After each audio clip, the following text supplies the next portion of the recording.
So Battlefield Bad Company 2 is a first-person shooter that is focusing on infantry and vehicle combat, and we have a huge focus on destruction as well.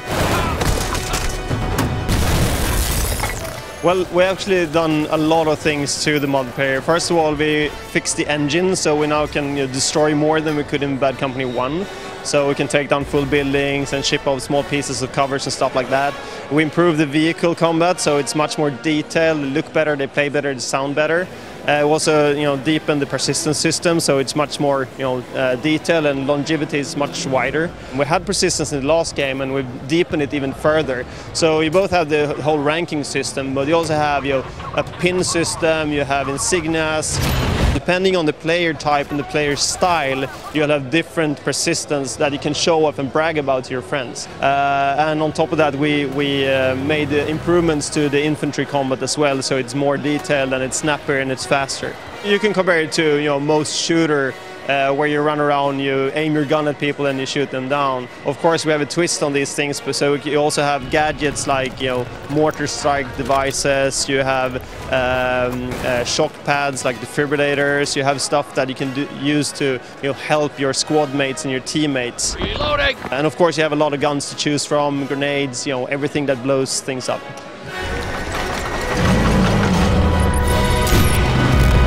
I think Battlefield Bad Company has all the different layers that is needed to create the all-out warfare and experience that we want to give the player.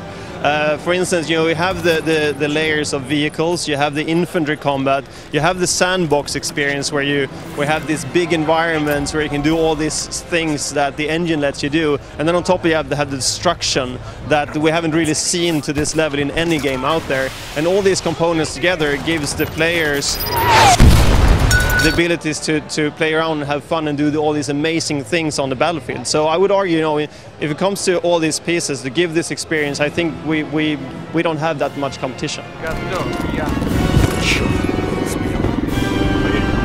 One big focus for this sequel is, of course, the squad play. The squad play is an intricate part of all Battlefield games, but this time we tried to take it, a lot further. And for instance, you can spawn in on squad mates, you can form squads, you can bring your squads into different matches.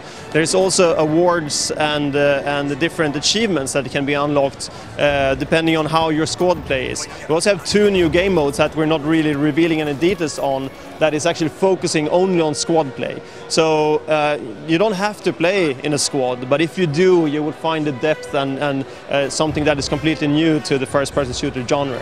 Well, all teams are actually, it's 24 player matches, so a team is consisting of 3 squads with 4 people in each. So you can actually invite 3 different squads to the same match and have a proper clan match if you want to. The communication system for squads is also improved, of course. So it's not only VoIP channels that you can talk within the squad. You can also send context-sensitive messaging between yourself and your squad mates and your teammates. So, for instance, if I'm low on ammo, I can look at a squad mate that has the capability to give me ammo, press the context-sensitive button, and send him a message that you need ammo. He will then see that on his minimap, and he can come and rescue me. And of course, he will get rewarded for that. For multiplayer, we have 4 game modes. The 2 I can reveal is the 2 that was in Bad Company 1. First of all, Conquest, which is the classic Battlefield game mode. And then we have the Rush game mode that was introduced in Bad Company 1 that we now have evolved and added much more destructive elements and refined it to a level that we haven't seen before. We have a release date now for the game, and that is on the 5th of March. And that means that you can pre-order the game today. It's going to release on X360, PS3 and PC.